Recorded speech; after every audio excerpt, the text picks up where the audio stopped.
बारिश में गरीब सास बहू के तीखे आलू पराठे, धनिया की चटनी। अगनपुर गांव के टूटे फूटे घर में सूरज चारपाई पर पांव पसारे पबजी गेम खेल रहा है और वहीं अनिका सुबह सुबह घर का सारा काम करके रसोई में राशन खंगाल रही है। अरे ओ सूरज, कान के पर्दे फट गए हैं क्या तेरे?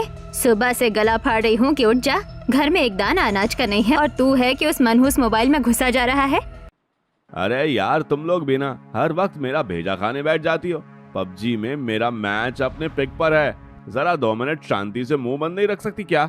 माँ जी चिल्लाइए मत, बच्चा भी डर रहा है। वैसे भी ये कह रहे हैं कि इस बार शहर जाकर कोई ढंग की नौकरी ढूंढेंगे, शायद कुछ हाथ लग जाए। शहर जाएगा? अरे जिस इंसान से इस छोटे से गांव में रहकर 2 वक्त की रोटी का इंतजाम नहीं हुआ, वो शहर जाकर कौन सा तीर मार लेगा? माँ, तुम हमेशा मेरी किस्मत को और अब मेरी मेहनत को नीचे दिखाने की सोचती रहती हो। देखना एक दिन मैं कितना बड़ा आदमी बनूंगा। दिमाग चल गया है तेरा? पबजी खेल खेल कर इतनी बड़ी बड़ी बातें करता है। अरे माँ, फोन में देखा था, शहर में आए दिन नौकरी निकलती रहती है। वहाँ मेरे लिए बहुत बड़ा स्कोप है, बस एक बार मुझे जाने का मौका तो दो। सुनिए जी, आप शहर जाने की बात कर रहे हैं, लेकिन घर और बच्चे का भी तो सोचिए। यहाँ पहले से राशन उधार पर आ रहा है, अगर आप भी चले गए तो हम कैसे संभालेंगे? अरे भाभी, आप भैया को क्यों रोक रही हो? उन्हें जाने दो ना। अगर भैया शहर जाकर अच्छा काम कर लेंगे तो हमारे घर के हालात भी सुधर जाएंगे। देखा अनिका, बबली मेरी बात समझती है। मुझे बस एक मौका चाहिए, मैं शहर जाकर काम ढूंढूंगा और मेहनत करके पैसे कमाऊंगा। माँ, आप थोड़े बहुत पैसे दे दो ना, भैया को एक मौका तो मिलना ही चाहिए। चुप कर पगली, घर में जो थोड़ी बहुत जमा पूंजी बची है वही तो हमारी आखिरी उम्मीद है। माँ, मैं जानती हूँ कि ये पैसे हमारे लिए बहुत जरूरी है, लेकिन अगर आप भैया को थोड़े से पैसे दे देंगी तो क्या पता शहर जाकर उन्हें अच्छा काम मिल जाए, फिर हमारी आर्थिक हालत भी तो सुधर सकती है। एक बार भैया को मौका देकर तो देखो माँ। ठीक है, जैसा तुम लोग ठीक समझो। मैं जो थोड़ा बहुत इंतजाम हो सकेगा कर देती हूँ, लेकिन सूरज याद रखना, ये पैसे बड़ी मुश्किल से जोड़े हैं, इन्हें बेकार मत जाने देना। हाँ माँ, देखना शहर जाकर खूब मेहनत करूंगा और अच्छा काम करके दिखाऊंगा। पापा, आप शहर जा रहे हो ना? मेरे लिए चॉकलेट जरूर लाना। हाँ बेटा, जरूर लाऊंगा। ठीक है, चले जाइए, लेकिन वहाँ पहुँचते ही मुझे एक बार फोन जरूर कर दीजिएगा। हम सब आपका इंतजार करेंगे। हाँ हाँ, कर दूंगा। आखिरकार घर में सभी सूरज के शहर जाकर काम करने की बात मान जाते हैं। रोहिणी ने घर के खर्चों में से जैसे तैसे कुछ पैसे जुटाए और सूरज को शहर जाने के लिए दे दिए। पैसे हाथ में आते ही सूरज ने अगले ही दिन टिकट करा ली और शहर जाने की तैयारी करने लगता है। अरे अनिका, जल्दी कर यार, मेरा पबजी का स्क्वाड ऑनलाइन आ चुका है और उधर बस का टाइम भी हो गया है। बैग तैयार है ना मेरा? हाँ जी, सब रख दिया है। ये थोड़े पैसे भी रख लीजिए, रास्ते में काम आएंगे। वहाँ पहुँचकर कोई अच्छा काम मिलते ही मुझे फोन कर दीजिएगा। हाँ हाँ, कर दूंगा, तुम चिंता मत करो। बस एक बार शहर पहुंच जाऊं, नताशा से मिलते ही सब आसान हो जाएगा। उसने कहा है कि वहाँ मेरे लिए अच्छा काम मिल सकता है। जाकर कुछ काम करियो, वहाँ भी यहाँ की तरह दिन रात मोबाइल में पबजी खेलता मत रहियो। देख लेना माँ, जब तुम्हारा बेटा यही शहर से गाड़ी लेकर लौटेगा ना, तब सबकी अकड़ निकल जाएगी। चल बबली, चलता हूँ, अपना ध्यान रखना। वहीं रोहिणी और अनिका किसी तरह अपनी जमा पूंजी और पड़ोसियों से जोड़ तोड़ करके उसे शहर भेजने के लिए पैसे का इंतजाम करती हैं। सूरज शहर पहुंच जाता है। शहर के एक बड़े चौराहे पर नताशा अपनी स्कूटी लेकर उसका इंतजार कर रही होती है। फाइनली तो आ गया सूरज, वेलकम टू द सिटी। मेरे पबजी फ्रेंड, चल बैठ स्कूटी पर, सीधे मेरे फ्लैट पर चलते हैं, वही आराम से पबजी भी खेलेंगे और पार्टी करेंगे। अरे नताशा, तेरे बिना तो वहाँ मेरा दम घुट रहा था। सच बता रहा हूँ, तेरी आवाज सुनते ही सारी थकान उतर गई। चल सूरज, आज रात को क्लब चलते हैं पार्टी करने, तू भी क्या याद रखेगा? हाँ बेबी, जरूर, तेरे साथ तो मैं पूरी दुनिया घूमने को तैयार हूँ। शहर पहुंचते ही सूरज नताशा के साथ रंगरेलियां मनाने में लग जाता है। उधर गांव में अनिका उसके नंबर पर लगातार फोन करती है, लेकिन कभी नॉट रीचेबल तो कभी स्विच्ड ऑफ आता है। माँ जी, 3-4 महीने हो गए, ये ना तो घर लौटे हैं ना ही अब फोन उठाते हैं। मुझे बहुत चिंता हो रही है, पता नहीं इनके साथ क्या हुआ है। अरे उसने कम्मे का रोना बंद कर। बहू, जिस आदमी को अपने बच्चे और घर की जरा भी परवाह नहीं, वो क्या खाक फोन उठाएगा? हाँ भाभी, मुझे लगता है कि हम सब ने बहुत बड़ी गलती कर दी भैया को शहर भेजकर। पता नहीं भैया वहाँ किस हाल में होंगे, जिंदा भी है या नहीं। मम्मा, पापा कब आएंगे? मुझे बहुत तेज भूख लगी है। माँ जी, दिल बहुत बुरी तरह घबरा रहा है। शुरुआत में जब कभी फोन मिल भी जाता था, वो अब तो घंटियां बज बज कर कट जाती है। अरे भूल जाओ उस नालायक को। हमारे पास जो थोड़े बहुत पैसे थे वो भी उसके जाने में खत्म हो गए। अब तो हम दाने दाने के मोहताज हैं। भाभी, सब मेरी ही गलती है। अगर मैं उस दिन पैसों के लिए ना कहती तो शायद भैया घर पर ही रहते और आज हमारी ये हालत ना होती। बबली, तो खुद को मत कोस। गलती हम सबकी थी कि हमने उस पर भरोसा किया, लेकिन इस तरह हाथ पर हाथ धरे बैठने से तो काम नहीं चलेगा। गोलू सुबह से भूखा बैठा है। मम्मा, पापा ने तो कहा था कि शहर से बहुत सारे पैसे और खिलौने लाएंगे। पापा कब आएंगे? चुप हो जा बेटा, चुप हो जा। भगवान से दुआ कर कि हमारे दिन जल्दी सुधर जाए। दिन बीतते गए और घर की तंगी इस हद तक बढ़ गई कि अनिका ने कंपनी वाले नंबर पर दोबारा फोन मिलाया। तभी एक अजनबी आवाज आई। हेलो मैडम, नमस्ते। वो मुझे मेरे पति सूरज से बात करनी है। 6 महीने हो गए उन्होंने घर फोन नहीं किया और न ही कोई सुध ली है। बच्चा रोज उन्हें याद करता है। पति? किसका पति? और कौन सा सूरज? यहाँ कोई तुम्हारा सूरज वूरज नहीं रहता। और तुम्हारे सूरज ने अब मुझसे शादी कर ली है। वो अब तुम्हारा कोई नहीं है, समझी? गवार गई की। फोन काटना यार। इस फटीचर और गंवार लोगों से बात करने की क्या जरूरत है? मैंने पहले ही बोल दिया था। और सुनो, आज के बाद इस नंबर पर कभी फोन मत करना। नताशा ने गुस्से में फोन काट दिया। अनिका कुछ देर तक फोन हाथ में लिए चुपचाप खड़ी रही। नहीं सूरज जी, आपने हमारे साथ ऐसा धोखा कैसे कर दिया? आप तो कहते थे कि कमीना, नीच मर्द, वो शहर वाली लड़की करमजली के चक्कर में हमें भूलकर सड़क पर ला खड़ा किया। जल जाए ऐसी छोरी और ऐसा मर्द। माँ, अब क्या होगा? घर में खाने को अन्न का एक दाना तक नहीं बचा है। हम सब भूखे मर जाएंगे। मम्मा, आप दोनों क्यों रो रही हो? पापा वापस नहीं आएंगे क्या? पापा कहाँ गए? मम्मा बताओ ना। चुप हो जा बेटा, चुप हो जा। भगवान जाने हमारे भाग्य में और क्या क्या देखना बाकी है। घर में जब कमाने खाने का एक भी जरिया नहीं बचा तो दिन गुजारना दूभर हो गया। घर में रखे पैसे और रोहिणी के दूसरे के घरों में छोटे मोटे काम करने से मिलने वाले चंद रुपयों से चूल्हा चलना बंद हो चुका था। वहीं उन पड़ोसियों से लगातार उधार मांग मांग कर काम चलाना पड़ा, जिससे पड़ोसियों का भी भारी कर्ज उनके सर पर चढ़ गया। भगवान, ये हमारे भाग्य में क्या लिखा है? घर में खाने को अन्न का एक दाना नहीं है और लोगों का कर्जा सिर पर बढ़ता ही जा रहा है। अब इस मासूम बच्चे का पेट कैसे पालेंगे? तभी बगल वाली चाची रोने की आवाज सुनकर अंदर चली आती हैं। रोहिणी बहन, क्या हो गया? घर में ऐसे रोने पीटने की आवाज क्यों आ रही है? बहन क्या बताऊं, मेरी तो किस्मत ही फूट गई।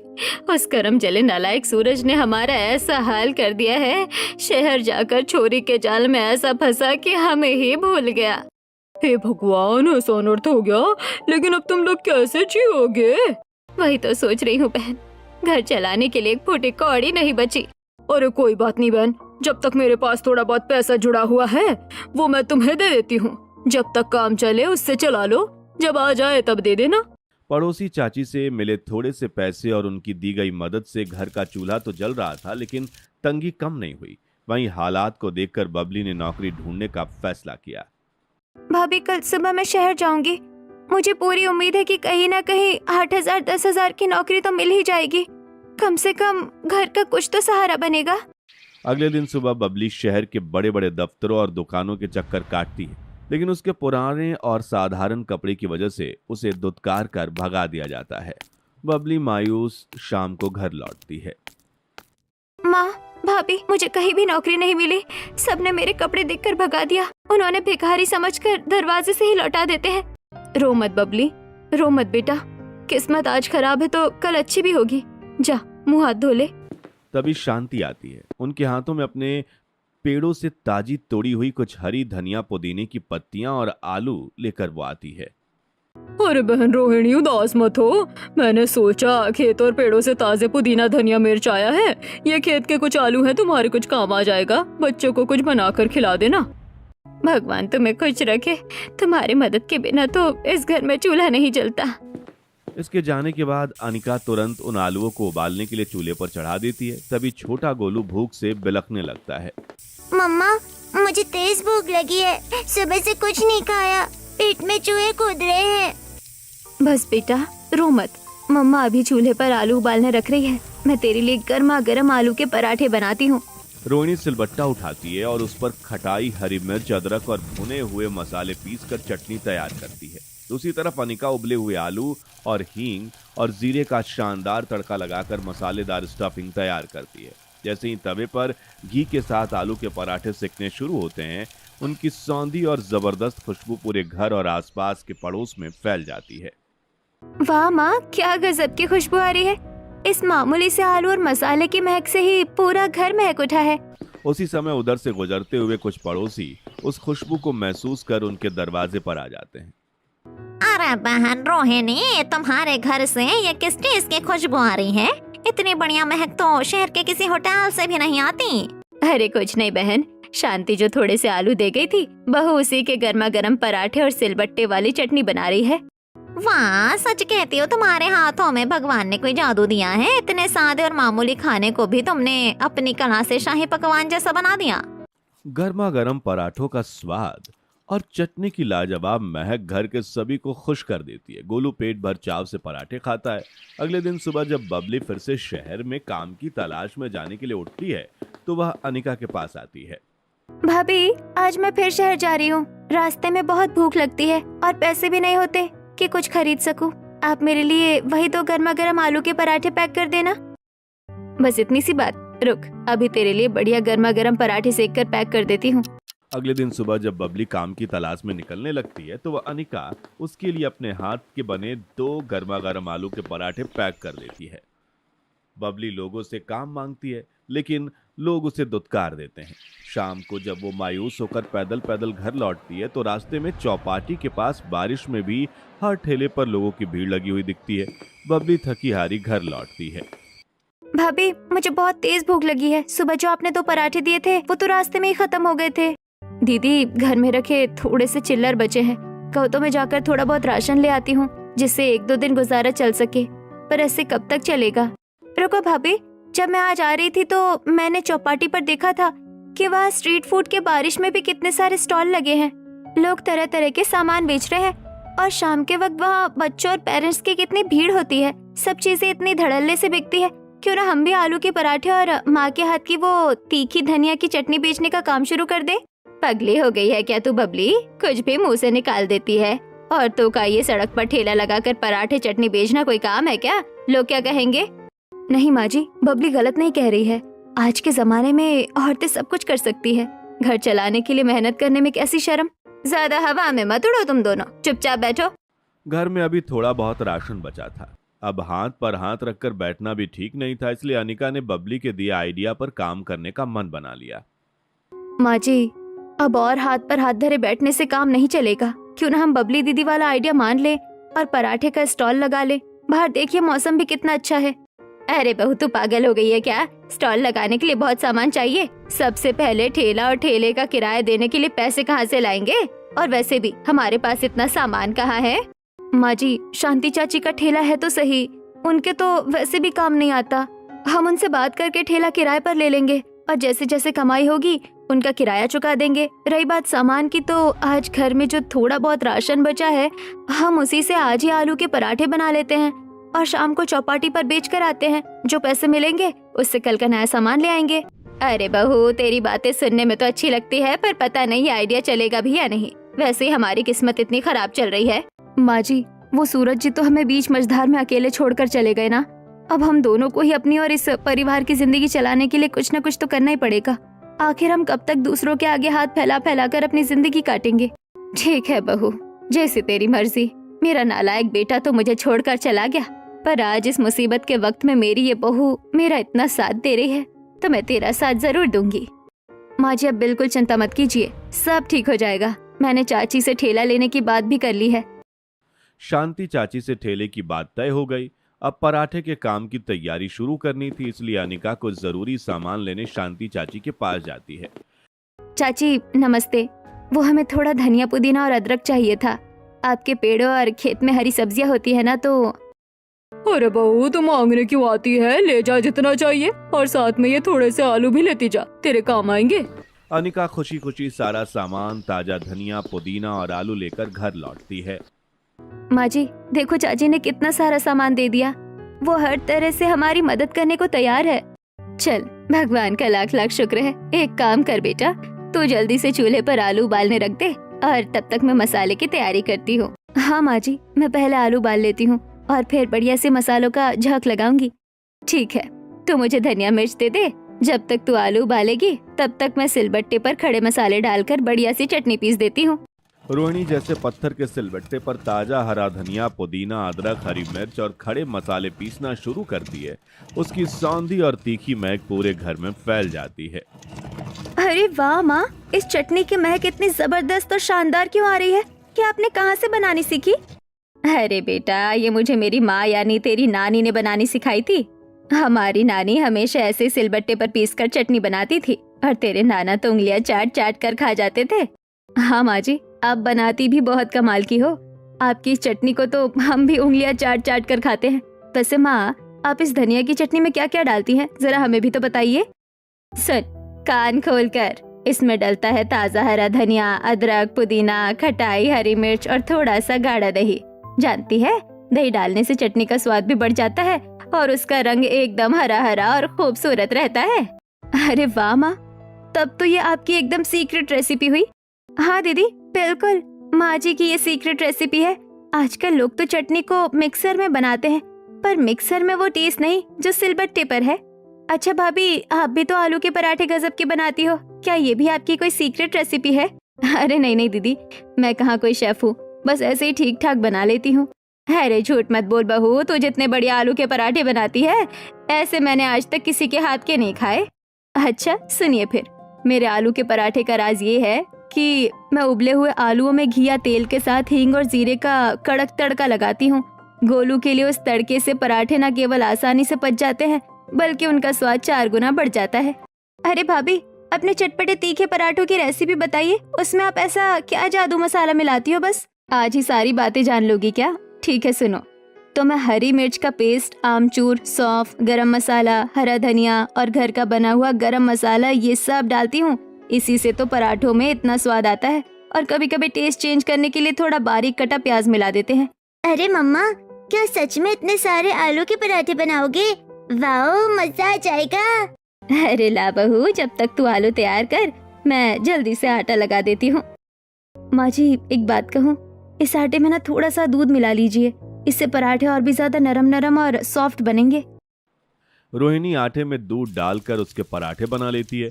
इसके बाद वे पराठे बनाने का सामान किराए के ठेले पर सेट करती हैं और सारा सामान सजा लेती हैं। वहीं रोहिणी हरी भरी महकती हुई तीखी चटनी को एक बड़े से डब्बे में भर लेती है। बबली दीदी, हम दोनों जा रहे हैं। गोलू को भूख लगे तो पराठे खिला देना और घर का ध्यान रखना। हाँ भाभी, तुम बेफिक्र होकर जाओ, मैं संभाल लूंगी। भगवान तुम्हारी मेहनत रंग लाए। गोलू को जब भूख लगती है तो वह मजे से गर्मा गर्म पराठे खा लेता है। उधर बाहर मूसलाधार बारिश शुरू हो जाती है। रोहिणी और अनिका बारिश से बचने के लिए पॉलिथीन ओढ़कर ठेले के साथ चौपाटी की तरफ निकल पड़ती हैं और चौपाटी पहुंचकर, बहू देख तो सही, इतनी तेज बारिश में यहाँ कौन आएगा? ऊपर से हम घर से ही पराठे सेक कर ले आए हैं। अब ये ठंडे भी पड़ते जा रहे हैं, ऐसे में इनके स्वाद और कुरकुरेपन का क्या होगा? माँ जी, आप फिक्र मत कीजिए, लोग खुशबू से खींचे चले आएंगे। हाँ बहू, तू ठीक कह रही है। चल, भगवान का नाम लेकर चटनी का डिब्बा खोलते हैं। बहू चटनी का डब्बा खोलती है और आवाज लगाने लगती है। गरम गरम तीखे आलू के पराठे, साथ में सिलबट्टे की खास तीखी चटनी। आ जाओ भैया, बारिश में देसी स्वाद का मजा लो। अरे वाह, इस बारिश में चौपाटी पर इतनी बढ़िया खुशबू कहाँ से आ रही है? अरे भैया, ये खुशबू हमारी चटनी की है, एक बार खाएंगे तो दीवाने हो जाएंगे। शुद्ध आलू के पराठे और चटनी। अच्छा ये बात है, तो फिर बहन जी जरा 1 प्लेट आलू का पराठा और हरी चटनी देना। अभी लीजिए साहब। बहू, जरा प्लेट बड़ा और साथ में वो सिलबट्टे वाली तीखी चटनी दे। वाह चाची, मजा आ गया। पराठा भले ही घर का बना है, पर इस चटनी का तीखापन और स्वाद तो गजब का है। कसम से दिल खुश हो गया। शुक्रिया भैया, कल से हम घर से नहीं बल्कि यहीं तवे पर गर्मा गर्म सेक कर खिलाएंगे ताकि मजा और बढ़ जाए। हाँ बहू, तू बिल्कुल ठीक कह रही है। लोग पैसे देकर खाने आते हैं तो उन्हें स्वाद भी बढ़िया मिलना चाहिए। कल से हम घर से पराठे सेक कर नहीं ले जाएंगे बल्कि सारी तैयारी करके लाएंगे और एक बड़ा तवा यही चौपाटी पर लेकर आएंगे। बिल्कुल माँ जी, कल से हम ग्राहकों के सामने तवे पर हाथों हाथ गर्मा गर्म पराठे सेक कर देंगी ताकि हर कौर एकदम करारा और मजेदार लगे। कुछ ही देर में सारे पराठे खत्म हो जाते हैं और रात को घर लौटने पर वे अपनी पहली कमाई गिनती हैं, जिससे उनके चेहरे पर खुशी की चमक आ जाती है। बहू देख ले, आज बारिश और ठंडे पराठे होने के बावजूद इतनी अच्छी कमाई हुई है। इन पैसों से सबसे पहले हम कल के लिए बढ़िया राशन लेकर आएंगे। हाँ माँ जी, सुबह होते ही सबसे पहले मैं और आप बाजार चलेंगे और सारा सामान लेकर आएंगे। अगली सुबह सास और बहू दोनों मिलकर बाजार जाती हैं। वहां से ताज़ा आटा, घी, हरी सब्जियां और मसाले, एक बड़ा तवा और कुछ सामान खरीदकर खुशी खुशी घर लौटती हैं। चल बहू, अब बिना देर किए जल्दी से तैयारी शुरू कर। आज हमें चौपाटी पर बिल्कुल नया और बेहतरीन स्वाद देना है। हाँ माँ जी, सबसे पहले मैं आटे में थोड़ा सा दूध मिलाकर उसे बढ़िया नरम गूंथ लेती हूँ, जिससे हमारे पराठे एकदम सॉफ्ट और नरम बनेंगे। और ला, तब तक मैं इस पत्थर के सिलवट्टे पर ताज़ा हरा धनिया, पुदीना, अदरक, हरी मिर्च, खटाई और थोड़ा सा गाढ़ा दही डालकर बढ़िया सी सीक्रेट हरी चटनी पीस देती हूँ। ले, सूंघ कर देख कैसी गजब की महक आ रही है। वाह माँ जी, आपकी सिलबट्टे वाली चटनी की खुशबू का तो कोई मुकाबला ही नहीं है। अब मैं उबले हुए आलूओं में घी के साथ हींग और जीरे का बढ़िया कड़क तड़का लगाकर तीखे से मसाले मिला देती हूँ, जिससे ये मसालेदार स्टफिंग तैयार हो जाएगी और पराठे पचने में भी आसान रहेगी। चलो, मैं अब जल्दी से ये आटा लगा देती हूँ और तू लोई बनाकर उसमें आलू की पिट्टी भर देना, जिससे कि ठेले पर आलू के पराठे बनाने में ज्यादा टाइम नहीं लगेगा। ग्राहकों के आने के बाद तैयारी पूरी होने के बाद वे ठेले पर अपना छोटा सा गैस चूल्हा, तवा, चटनी का डब्बा और सारा सामान करीने से सजाती हैं और चौपाटी पर पहुंच जाती हैं। देख रहे हो भाई, ये औरतें कल ही आई हैं और सारा ग्राहक यही समेट कर ले गई। और सबसे बड़ी बात, इन्होंने यहाँ कोई रजिस्ट्रेशन भी नहीं करवाया है।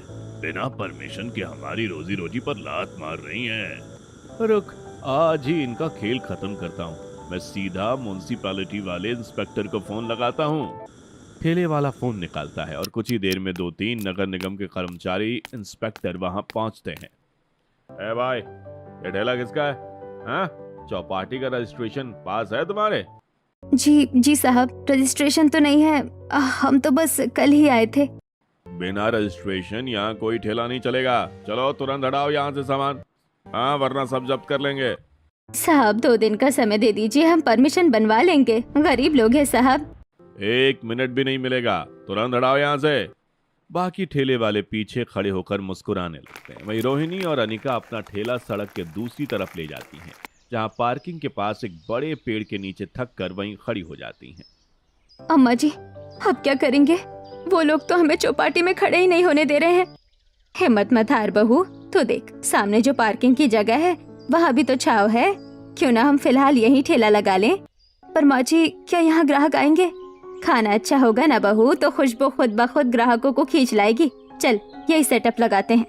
दोनों पेड़ के नीचे अपना ठेला सजा लेती हैं। पार्किंग में गाड़ियां पार्क करने आ रहे लोग और रास्ते से गुजरते लोग ठेले से आ रही खाने की खुशबू से आकर्षित होते हैं। अरे वाह, चौपाटी वाली आंटियों का ठेला यहाँ लग गया। यहाँ तो भीड़ भी नहीं है। आंटी, 2 प्लेट पैक कर दो।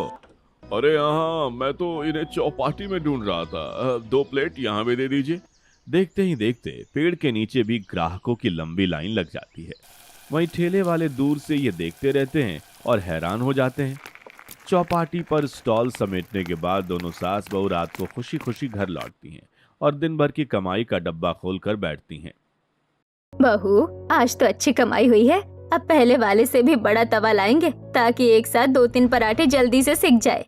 हाँ माँ जी, और इसके अलावा हम पड़ोस वाली शांति चाची का सारा उधार भी आज ही चुका देंगी, जिन्होंने मुसीबत के वक्त हमारी इतनी मदद की थी। हाँ बहू, सुबह होते ही सबसे पहले शांति चाची के पैसे चुका देंगे, फिर बाजार जाकर ठेले के लिए नया सामान और राशन भी ले आएंगे।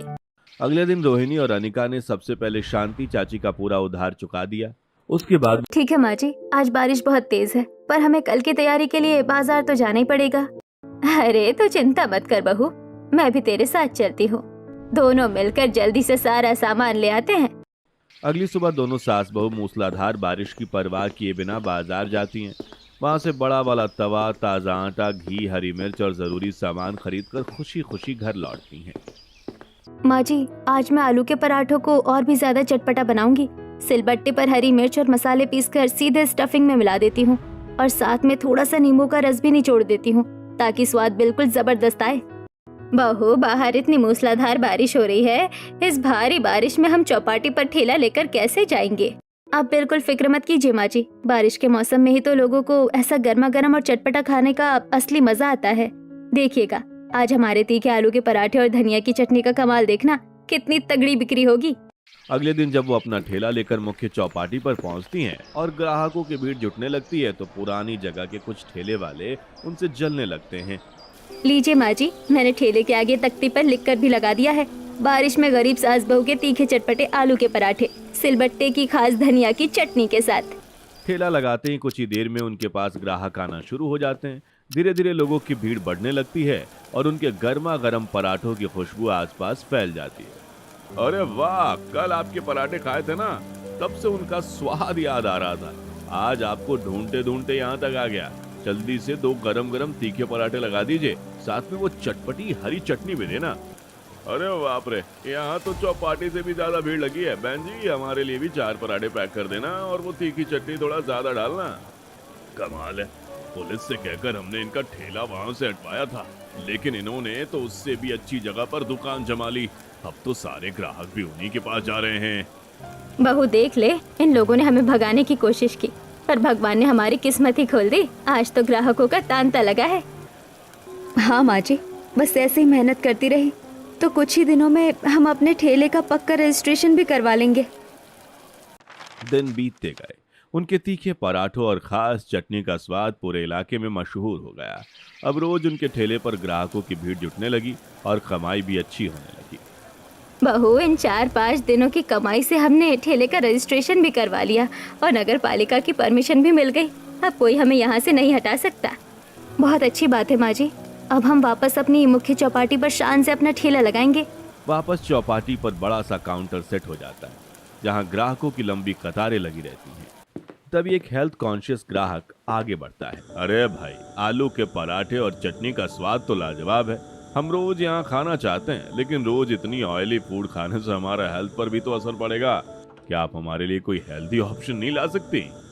जी बिल्कुल भैया, आपकी सेहत का भी पूरा ध्यान रखा जाएगा। कल से हम आपके लिए मल्टीग्रेन आटे के पराठे और एकदम कम घी या ब्रश की हल्की ऑयलिंग वाले पराठे भी शुरू कर देंगे। अगले दिन से अनिका काउंटर पर मल्टीग्रेन आटे के पराठे और कम तेल वाले पराठे भी सेकना शुरू कर देती है, जिससे हेल्थ कॉन्शियस ग्राहकों की भी भीड़ और बढ़ जाती है। बहन जी, क्या आलू के अलावा कोई और वैरायटी मिलेगी? अरे बच्चा रोज आलू का पराठा खाकर बोर हो जा रहा है, कुछ नया हो तो बताओ। बिल्कुल भैया, कल से हम पनीर स्टफ्ड पराठे और ताज़ा हरी सब्जियों वाले वेजिटेबल पराठे भी शुरू कर रहे हैं, जो मल्टीग्रेन आटे के अंदर भरकर बनाए जाएंगे। कुछ दिनों बाद बारिश का मौसम अपनी पूरी रफ्तार पर है और लोग छाता लेकर उनके काउंटर पर पहुंच रहे हैं। चल बेटा, तुझे पिज्जा खिलाने चलता हूँ। नहीं नहीं पापा, मुझे पिज्जा नहीं खाना। सामने वो जो बोर्ड लगा है ना, बारिश में गरीब सास बहू के तीखे चटपटे आलू के पराठे धनिया की चटनी के साथ, मुझे वही पिज्जा पराठा खाना है। अच्छा चलो फिर आज पिज्जा पराठा खाते हैं। देखते ही देखते वे अपने मेनू में पिज्जा पराठा भी जोड़ देती है। काउंटर पर इतनी वैरायटी और भीड़ हो जाती है कि ग्राहकों की तरफ से होम डिलीवरी की भी भारी डिमांड आने लगती है। मैम, क्या आप घर पर होम डिलीवरी नहीं करवा सकती? बारिश में बाहर आना मुश्किल होता है, पर आपका पराठा खाने का बहुत मन करता है। घर लौटने के बाद अनिका ने बबली को सारी बात बताई और दोनों आपस में बैठकर इस बारे में चर्चा करने लगती हैं। दीदी, ग्राहकों की तरफ से लगातार होम डिलीवरी की डिमांड आ रही है। अगर हम ये शुरू कर दे तो हमारा काम और भी बहुत बढ़ जाएगा। हाँ भाभी, बात तो बिल्कुल सही है, पर हमारे इस एक ही छोटे से ठेले पर इतने सारे पराठों की वैरायटी, सामान, डिब्बे और डिलीवरी का सामान रखने की जगह ही कहाँ बचती है। अरे बेटिया, भगवान की कृपा से हमारे पास इतने पैसे आ चुके हैं कि हम एक और नया ठेला आसानी से खरीद सकते हैं। अगले ही दिन वे एक और बड़ा फूड काउंटर और ठेला खरीद लेती हैं। बबली भी घर में उनकी तैयारी में हाथ बटाने लगती है। धीरे धीरे उनके मेहनत और स्वादिष्ट पराठों की चर्चा पूरे इलाके में होने लगती है। बहू, जरा देख तो सही, आज दोनों ठेलों पर ग्राहकों की कितनी लंबी लाइन लगी है। हमारे संघर्ष के दिन अब पीछे छूट गए हैं। हाँ माँ जी, बस लोगों का प्यार और हमारा ये स्वाद ऐसे ही बना रहे तो हम जल्द ही इसे एक बड़े रेस्टोरेंट या फ्रेंचाइजी के रूप में बदल देंगे। और भाभी, आज तो होम डिलीवरी के भी लगातार ऑर्डर आ रहे हैं। मैंने सारे खाने के ऑर्डर पैक करके डिलीवरी के लिए तैयार कर दिए हैं। कुछ दिनों बाद अनिका, रोहिणी और बबली मिलकर पूरे आत्मविश्वास के साथ अपना काम संभालने लगी। कभी दूसरों के आगे मदद के लिए हाथ फैलाने वाला उनका परिवार अब अपनी मेहनत से खुशहाल जिंदगी जी रहा था।